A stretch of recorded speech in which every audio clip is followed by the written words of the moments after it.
ಬೇಕಾಗಿತ್ತು ಅವ್ರಿಗೆ. ಈ ನಾಟಕ ಮಾಡೋ ರಾಜಕಾರಣಿಗಳು ನೋಡ್ಬಿಟ್ಟಾರೆ, ಸಾಕಾಗೈತಿ.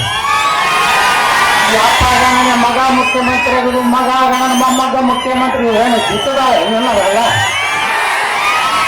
ಸಾಕಲ್ಲ. ರಗಡೆ ಮಾಡ್ಕೊಡ್ರಿ, ತಿಂದ್ರಿ ಉಂಡ್ರಿ, ಬಲಿ ಪೋಸ್ ಎಲ್ಲ ಜನರು ಎಷ್ಟ ಮಾಡ್ಕೊಂಡ್ರಿ. ಕಿತ್ತಾಡಿ ಬಿಡ್ರಪ್ಪ ನಮಗ.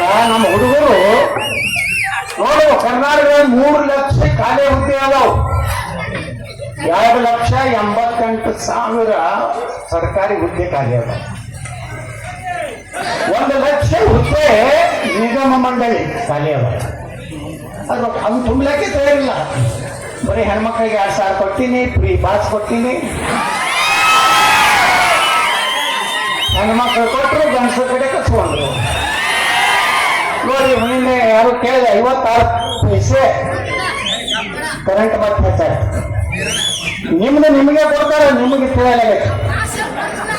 ಯಾಕಂದ್ರ ನಾ ಹೇಳುದು ಒಂದು ಪಂಚ ತತ್ವಗಳು ಈ ರಾಜ್ಯಕ್ಕೆ ಬೇಕಾಗ್ಯಾವ. ಬಸವಣ್ಣವ್ರು ಏನ್ ಹೇಳ್ಯಾರ? ಕಾಯಕವೇ ಕೈಲಾಸ, ಕೈ ಕೆಸರಾದರೆ ಬಾಯ ಮೊಸರು. ಎಷ್ಟು ಅರ್ಥ ಐತೆ ನೋಡಿದ್ರು. ಕಾಯಕವೇ ಕೈಲಾಸ ಅಂದ್ರೇನು? ಜನರಿಗೆ ನೀರಾವರಿ ಮಾಡಬೇಕು, ಸರಿಯಾಗಿ 10 ತಾಸು ಕರೆಂಟ್ ಕೊಡಬೇಕು. ಅವ್ರು ದುಡಿಲಾಕ ತಯಾರಾದಾರ, ಅದನ್ನು ಮಾಡೋದಿಲ್ಲ. 2,000 ರೂಪಾಯಿ ಕೊಟ್ಟಾರೇನು, ನೀವು ತಗೊಂಡಿರೇನು? ಕೈ ಕೆಸರಾದ್ರೆ ಬಾಯ ಮೊಸರು.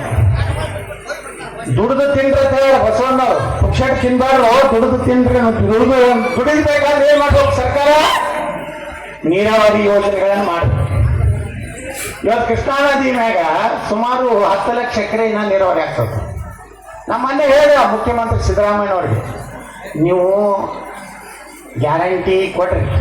ಯಾರು ಕಡು ಬಡವರು ಅದಾರ, ಯಾರು ಕಠಿಣ ಪರಿಸ್ಥಿತಿ ಅದ ಅಂತ ಬಡವ್ರು ಕೊಡ್ರಿ, ಅದೇನು ತಪ್ಪಿಲ್ಲ. ಆದ್ರೆ ಈ ರಾಜ್ಯದಲ್ಲಿ ನಮ್ಮ ರೈತರಿಗೆ ಕೃಷ್ಣಾ ನದಿ ಉತ್ತರ ಕರ್ನಾಟಕ ಅಭಿವೃದ್ಧಿ ಆಗ್ಬೇಕಾದ್ರೆ 1,16,000 ಕೋಟಿ ರೂಪಾಯಿ ಸಾಲ ತೆಗಿಲಕತ್ತೀರಿ. ಎದಕ್ಕೆ ತೆಗಿಲಕತ್ತೀರಿ? ಗ್ಯಾರಂಟಿ ಒಂದು 65ರಿಂದ 70,000 ಕೋಟಿ ಸರ್ಕಾರಿ ನೌಕರದಾರ ಪಗಾರ ಮಾಡ್ಲಿಕ್ಕೆ ರೊಕ್ಕ ತೆಗಿಲಕತ್ತ ಸಾಲ. ಮತ್ತೇನು ನಿಮ್ಗೇನು ಬೇರೆ ಸ್ಕೀಮ್ ತಗೋಬೇಕಲ್ಲ. ನಿಮಗೆ 8 ಲಕ್ಷ ಕೋಟಿ ಆಗೈತಿ ಸಾಲ ಕರ್ನಾಟಕ ಮಾಡಿ. ನೀವೇನತ್ತೀರಿ ಬಿಡ್ರಿ, ಸರ್ಕಾರಕ್ಕಾಗೈತೆ, ನಮ್ಗೇನು ಆಗ್ತದೆ. ಮುಂದೆ ನೀವು ಹೊರಗೆ ಗೊತ್ತಾರೆ ಮ್ಯಾಗ ಪೂಜಾ ಕೂತ ಮ್ಯಾಗ ಹತ್ತೀರಿ. ಎಪ್ಪ ಇದು ನಮಗೆ ನಾನೇ ಮಾಡಬೇಕು. ನಾ ಸಿದ್ದರಾಮಯ್ಯ ಮಾನ್ಯ ಮುಖ್ಯಮಂತ್ರಿಗಳಿಗೆ ವಿನಂತಿ ಮಾಡ್ಕೊಂಡೆ, 1,16,000 ಕೋಟಿ ತೆಗೆದಿರ್ಲ ತೆಗೀರಿ. ಆದ್ರೆ ಇನ್ನೂ 1 ಲಕ್ಷ ಕೋಟಿ ರೂಪಾಯಿ ತೆಗೆದು ಜಾಮಿಗೆ ತೆಗೆದು ಬಿಡ್ರಿ. ತೆಗೆದು ಆ ನೀರಾವರಿ ಏನೈತೆ ಕೃಷ್ಣಾಂತ ಎಷ್ಟು ಬೇಕು? 50ರಿಂದ 60,000 ಕೋಟಿ ರೂಪಾಯಿ ಈ ಭೂಮಿ ಕಳ್ಕೊಂಡ್ರೆ ರೈತರಿಗೆ ಕೊಡಬೇಕು. ಇವ್ರು ಏನು ಘೋಷಣೆ ಮಾಡ್ಯಾರ? 30 ಲಕ್ಷ ರೂಪಾಯಿ ಒಣ ಬೇಸಾಯ, 40 ಲಕ್ಷ ರೂಪಾಯಿ ನೀರಾವರಿ ಇದ್ವ. ಈ ಅಂತ ರೈತರಿಗೆ ಒಮ್ಮೆ ಕೊಟ್ಟು ಬಿಟ್ರೆ, ಒಂದೇ ದಿವಸ ಖಾತೆಗೆ ಹಾಕಿಬಿಟ್ರ ಆ ರೈತ ಎಲ್ಲರೂ ಬೇರೆ ಕಡೆ ಜಮೀನು ತಗೋತಾನ ಅಂತ ಅದನ್ನೂ ಇಲ್ಲ. 3 ವರ್ಷ ಕೊಡೋರತ್ತ. ಇಟ್ಟಿಟ್ಟು ಕೊಟ್ಟು ಅಂದ್ರೆ ಸತ್ಯನಾಶ ಈಗ ರೈತ. ಇನ್ನು ನೀರ ಸುಮಾರು 10 ಲಕ್ಷ ಎಕರೆಗಿಂತ ಹೆಚ್ಚು ಬರುವಂತ ನೀರಿಗೆ ಇವತ್ತ ಬರೇ ನೋಡ್ರಿ, ಅವತ್ತು ಲಾಲ್ ಬಹದ್ದೂರ್ ಶಾಸ್ತ್ರಿ ಅವರು ಆಲ್ಮಟ್ಟಿ ಡ್ಯಾಮ್ ಕಟ್ಟಾಗ ಒಟ್ಟೆ ಪ್ರಾಜೆಕ್ಟ್ ಕಾಸ್ಟು ಎಷ್ಟಿತ್ತು? 1,000 ಕೋಟಿ ಇತ್ತು. 63-64.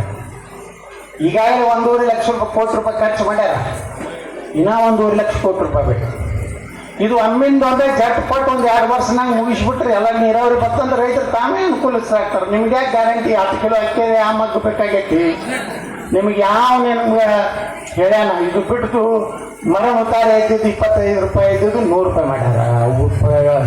ಯಾವ್ದ್ರಾಗ ಹಾಕ್ಯದ ಹೇಳಿದ್ರೆ ಟ್ಯಾಕ್ಸ್ ಎಲ್ಲಾನು ಹಾಕ್ಯಾರ. ಆ ಕಡೆ ತೆಗೆದು ಈ ಕಡೆ ಕೊಡ್ತಾರೆ, ಈ ಕಡೆ ತೆಗೆದು ಆ ಕಡೆ ಕೊಡ್ತಾರೆ. ನಿಮಗೂ ಬರೀ 2,000 ಗೊತ್ತುಕೊಂಡಿರ್ತೀವಿ. ಅದು ಪೂರ್ತಿ 12 ತಿಂಗಳು ಕೊಡೋದಿಲ್ಲ. 1 ತಿಂಗಳು ಗಪ್ ಮಾಡ್ಯಾರ. ಮನೆ 5,000 ಕೊಟ್ಟಿದ್ದು ಗಪ್ ಆಗೈತಿ. ಮನೆ ಯಾಕೆ ಸಿಗಲ್ಲ ತಯಾರಿಲ್ಲ. ಭಾಳ ಚರ್ಚೆ ಆಯ್ತು ಅಂತ ನಾ ಯಾಕೆ ಹೇಳ್ತೀನಂದ್ರೆ, ಬಸವಣ್ಣವ್ರು ಹೇಳೋದಂಗ ರೈತರಿಗೆ ನೀರು ಕೊಡ್ರಿ, ಕರೆಂಟ್ ಕೊಡ್ರಿ. ನಮ್ಮ ಹುಡುಗರು ಇಟ್ಟು ಕಲ್ತಾರೆ. ನೀವೆಲ್ಲ ಹಳ್ಳಿಯಾಗಿ ಎಷ್ಟು ಮಂದಿ ಪಾಪ ನೀವು ಮನೆ ಒತ್ತಿತ್ತು ಹೊಲದ ಮ್ಯಾಗ ಸಾಲ ಮಾಡಿ ಎಲ್ಲೋ ಕೈಗಾಡ ತಂದು ನಿಮ್ಮ ಮಕ್ಕಳಿಗೆ ಇಂಜಿನಿಯರಿಂಗ್ ಮಾಡಿರಿ. ಅವ್ರೇನೋ ಇದ್ರಾಗ KPSC ಒಳಗೆ ಸೆಲೆಕ್ಷನ್ ಆಗ್ಬೇಕಂತೇನೋ ಮಾಡಿ ನೇಮಕಾತಿನೇ ಆಗಲಾಗೈತಿ. ಎಲ್ಲ ಹುಡುಗರು ಲುಂಗಿ ಸುತ್ತಕೊಂಡು ಹಳ್ಳ್ಯಾಗ ಸುಮ್ಮನೆ ಗಿಡದ ಕಟ್ಟಿಗೆ ಕುಂಡ್ರಲಾಕತ್ತಾರ. ಅವ್ರಿಗೆ ಇನ್ಸಲ್ಟ್ ಆಗ್ತದ. ನಾವು